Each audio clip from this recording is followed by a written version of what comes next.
Simba es un proyecto gratuito de promoción de la lectura. Ayúdanos a que nuestros libros lleguen a más gente compartiendo lecturas en las redes sociales. Si puedes y quieres, también puedes hacer una donación para mantener el proyecto y posibilitar que nuestra biblioteca siga creciendo. La mayorazga de Bouzas. Emilia Pardo Bazán. Cuento: no pecaré de tan minuciosa y diligente que fije con exactitud el punto donde pasaron estos sucesos. Baste a los aficionados a la topografía novelesca saber que Bouzas lo mismo puede situarse en los límites de la pintoresca región berciana, que hacia las profundidades y quebraduras del Barco de Valdeorras, enclavadas entre la Sierra de la Encina y la Sierra del Eje. Bouzas, moralmente, pertenece a la Galicia primitiva, la bella, la que hace 20 años estaba todavía por descubrir. ¿Quién no ha visto allí a la mayorazga? ¿Quién no la conoce desde que era así de chiquita, y empericotada sobre el carro de maíz regresaba a su paso solariego en las calurosas tardes del verano? Ya más crecida, solía corretear, cabalgando un rocín en pelo, sin otros arreos que la cabeza de cuerda. Parecía de una pieza con el jarco. Para montar se agarraba a las toscas crines o apoyaba la mano derecha en el anca, y de un salto, ¡pim! Arriba. Antes había cortado con su navajilla la vara de avellano o taray, y blandiéndola a las inquietas orejas del facatruz, iba como el viento por los despeñaderos que guarnecen la margen del río Sil. Cuando la mayorazga fue mujer hecha y derecha, su padre hizo el viaje a la clásica feria de Monterroso, que convoca a todos los sportsmen rurales, y ferió para la muchacha una yegua muy cuca, de 4 sobre la marca, vivaracha, torda, recastada de andaluza, como que era prole del semental del gobierno. Completaba el regalo rico albardón y bocado de plata. Pero la mayorazga, dejándose de chiquitas, encajó a su montura un galápago, pues de sillas inglesas no hay noticia en Bouzas, y sin necesidad de picador que la enseñase, ni de corneta que le sujetase el muslo, rigió su jaca con destreza y gallardía de centauresa fabulosa. Sospecho que si llegase a Bouzas impensadamente algún honrado burgués madrileño, y viese a aquella mocetona sola y a caballo por breñas y bosques, diría con sentenciosa gravedad que don Remigio Padornín de las Fouzas criaba a su hija única hecha un marimacho.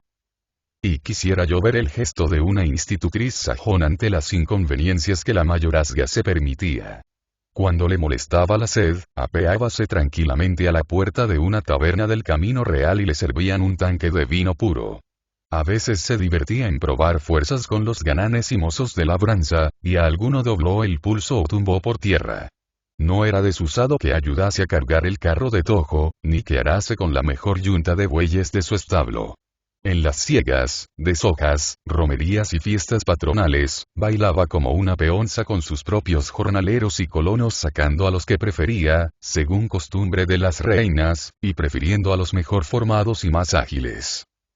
No obstante, primero se verían manchas en el cielo que sombras en la ruda virtud de la mayorazga. No tenía otro código de moral sino el catecismo, aprendido en la niñez. Pero le bastaba para regular el uso de su salvaje libertad. Católica machamartillo, oía su misa diaria en verano como en invierno, guiaba por las tardes el rosario, daba cuanta limosna podía. Su democrática familiaridad con los labriegos procedía de un instinto de régimen patriarcal, en que iba envuelta la idea de pertenecer a otra raza superior, y precisamente en la convicción de que aquellas gentes no eran como ella, consistía el toque de la llaneza con que las trataba, hasta el extremo de sentarse a su mesa un día sí y otro también, dando ejemplo de frugalidad, viviendo de caldo de pote y pan de maíz o centeno. Al padre se le caía la baba con aquella hija activa y resuelta.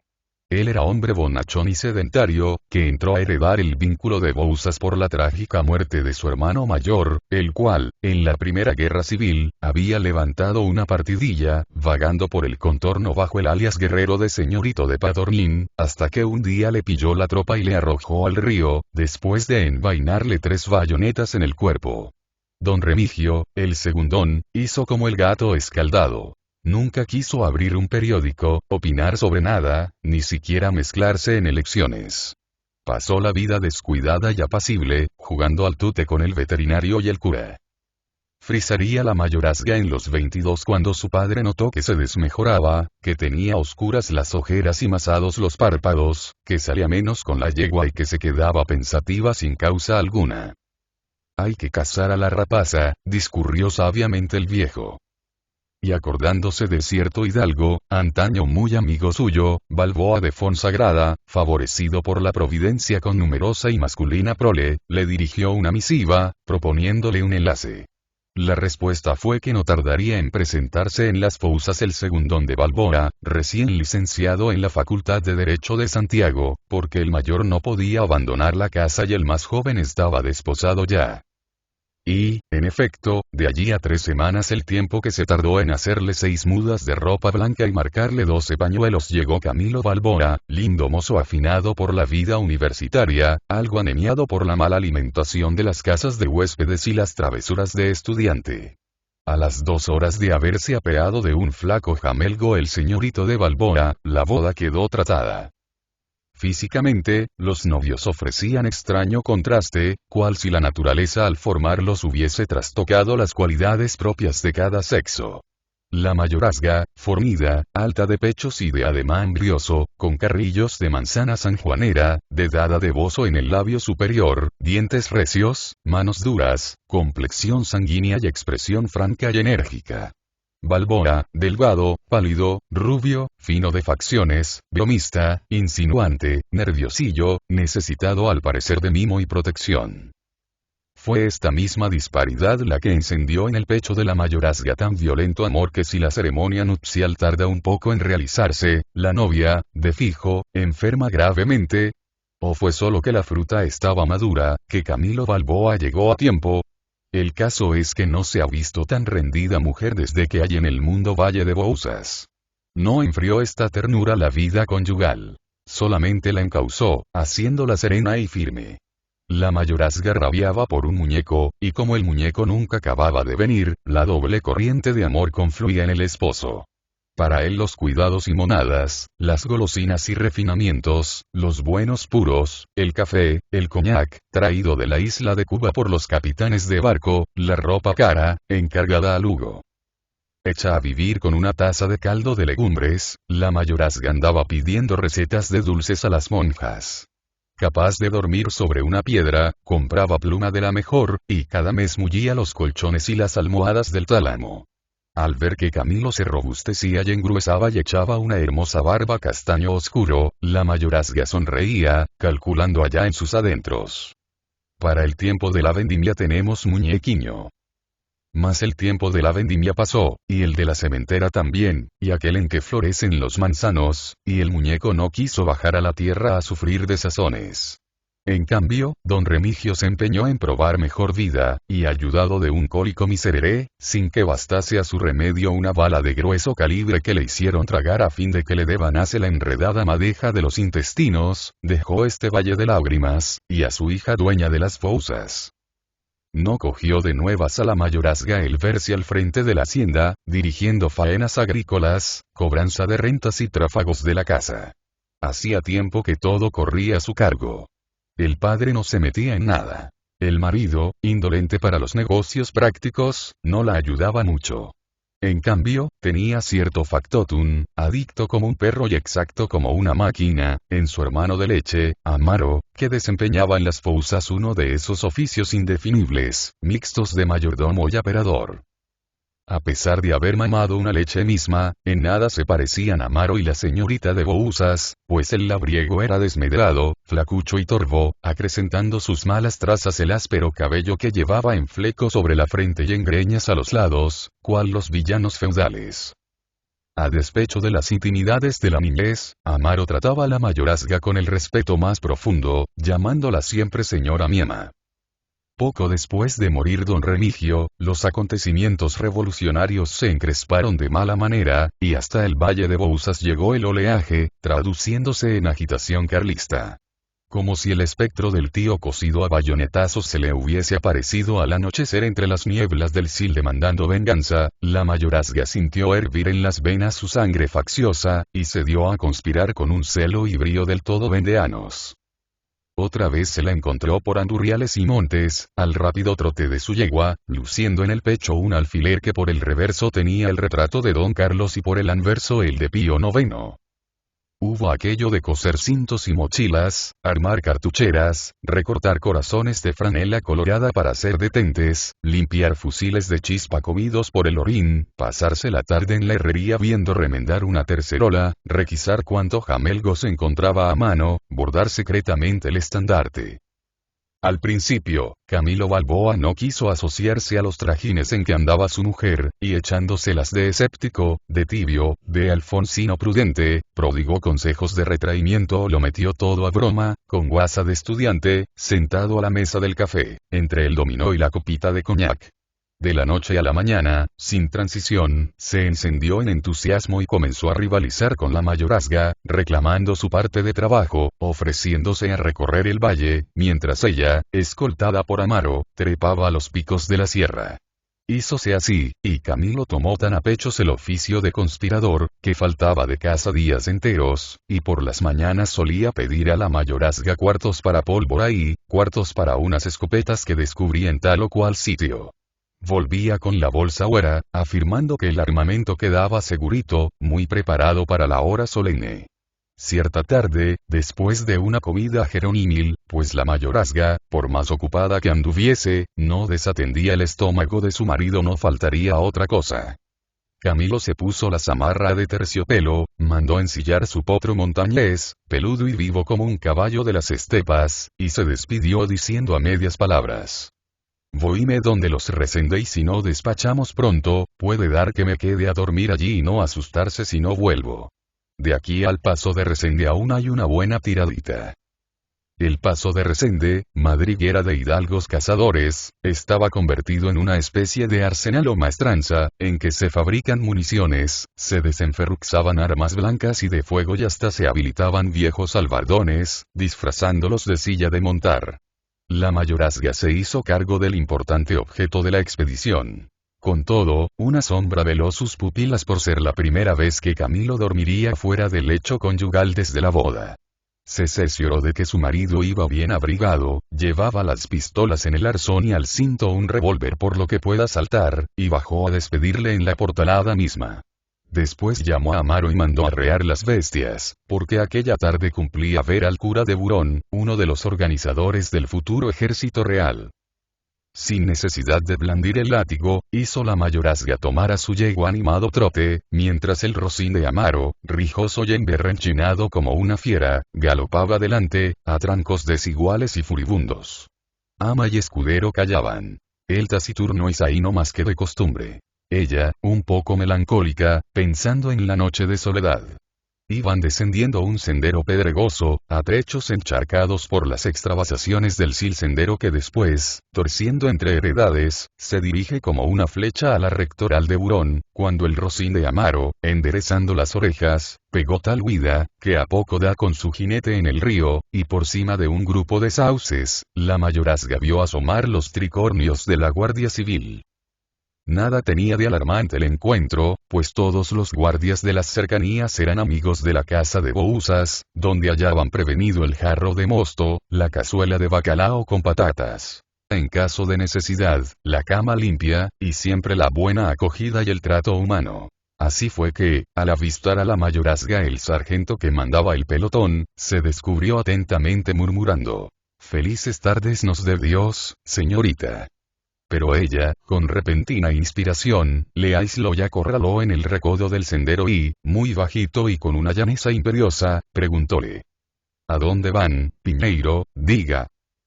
«Señorita, no me descubra, por el alma de su papá que está en gloria y a Resende, señorita, a Resende y dicen que hay fábrica de armas y facciosos escondidos, y el diablo y su madre y a veces un hombre obra contra su propio corazón, señorita, por acatar aquello que uno no tiene más remedio que acatar y la Virgen quiera que no haya nada ahí. No habrá nada, Piñeiro y mentiras que se inventan y ande ya, y Dios se lo pague. Señorita, no me descuí. Ni la tierra lo sabrá. Abur, memorias a la parienta, Piñeiro». Aún se veía brillar entre los sauces el hule de los capotes y ya la mayorazga llamaba apresuradamente: «Amaro. Señora mi ama. Ven, hombre. No puedo allegarme y si llego el caballo a la yegua, tenemos música. Pues bájate, papamoscas». Dejando su jaco atado a un tronco, Amaro se acercó.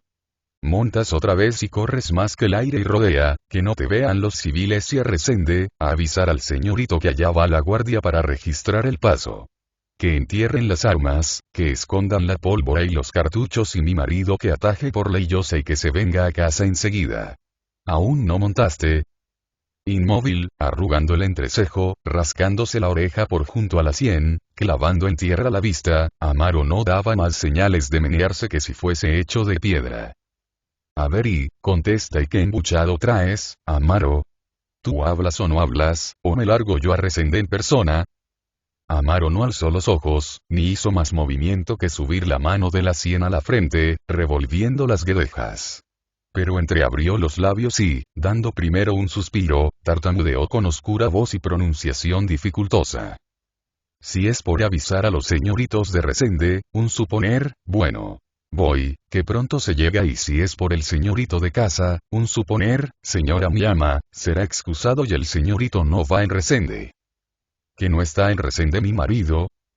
No, señora mi ama, con perdón. En Resende, no, señora. Pues ¿dónde está? Estar y estará donde va cuantos días Dios echa al mundo. La mayorazga se tambaleó en su galápago, soltando las riendas de la yegua, que resopló sorprendida y deseosa de correr. ¿A dónde va todos los días? Todos los días. ¿Pero a dónde? ¿A dónde? Si no lo vomitas pronto, más te valiera no haber nacido. Señora ama Amaro hablaba precipitadamente, a borbotones, como sale el agua de una botella puesta boca abajo. Señora ama y, el señorito y en los Carballos y, quiere decir y, hay una costurera bonita que iba a coser al paso de Resende y, ya no va nunca y, el señorito le da dinero y, son ella y una tía carnal, que viven juntas y, andan ella y el señorito por el monte a las veces y, en la feria de Illosa el señorito le mercó unos aretes de oro y, la trae muy maja y la llama la flor de la maravilla, porque cuando se pone a morir, y cuando aparece sana y buena, cantando y bailando y estará loca, un suponer y, oía la mayorazga sin pestañear.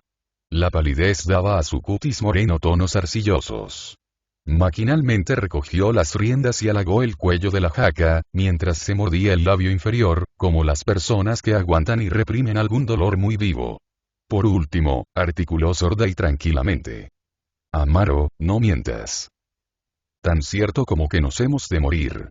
Aún permita Dios que venga un rayo y me parta, si cuento una cosa por otra. Bueno, basta. El señorito avisó que hoy dormiría en Resende.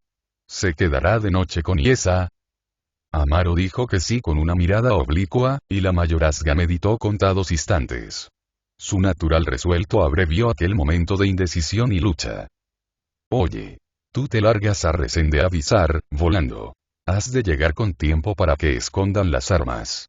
Del señorito no dices, allí, ni esto. Vuelves, y me encuentras una hora antes de romper el día, junto al soto de los Carballos, como se va a la fuente del Raposo. Anda ya.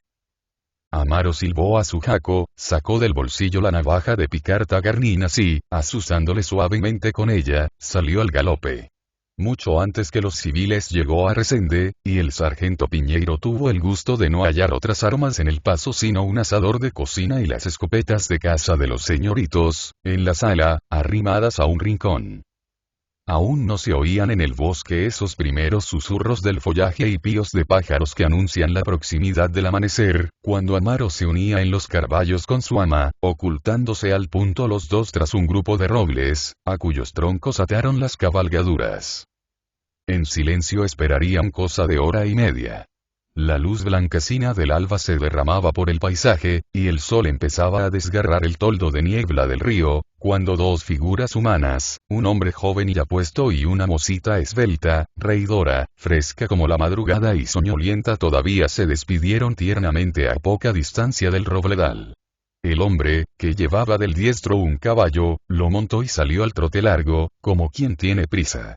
La muchacha, después de seguirle con los ojos, se desperezó y se tocó un pañuelo azul, pues estaba en cabello, con dos largas trenzas colgantes. Por aquellas trenzas la agarró Amaro, tapándole la boca con el pañuelo mismo, mientras decía con voz amenazadora: si chistas, te mato. Aquí llegó la hora de tu muerte. Ala. Anda para avante. Subieron algún tiempo monte arriba. La mayorazga delante, detrás Amaro, sofocando los chillidos de la muchacha, llevándola en vilo y sujetándola los brazos. A la verdad, la costurerita hacía débil, aunque rabiosa resistencia. Su cuerpecito gentil, pero endeble, no le pesaba nada a Amaro, y únicamente le apretaba las quijadas para que no mordiese y las muñecas para que no arañase. Iba lívida como una difunta, y así que se vio bastante lejos de su casa, entre las carrascas del monte, paró de retorcerse y empezó a implorar misericordia. Habrían andado cosa de un cuarto de legua, y se encontraban en una loma desierta y bravía, limitada por negros peñascales, a cuyos pies rodaba mudamente el sil. Entonces la mayorazga se volvió, se detuvo y contempló a su rival un instante. La costurera tenía una de esas caritas finas y menudas que los aldeanos llaman caras de virgen y parecen modeladas en cera, a la sazón mucho más, a causa de su extremada palidez.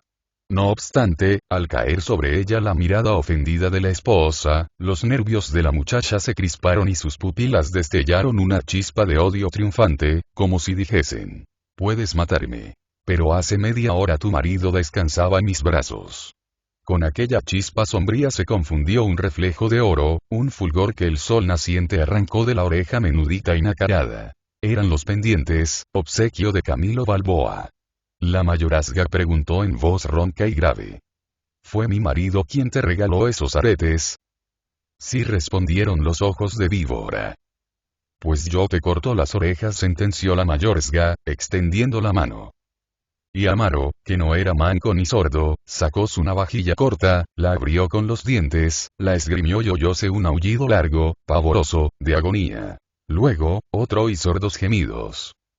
¿La tiro al sil?, preguntó el hermano de leche, levantando en brazos a la víctima, desmayada y cubierta de sangre. No. Déjala ahí ya. Vamos pronto a donde quedaron las caballerías.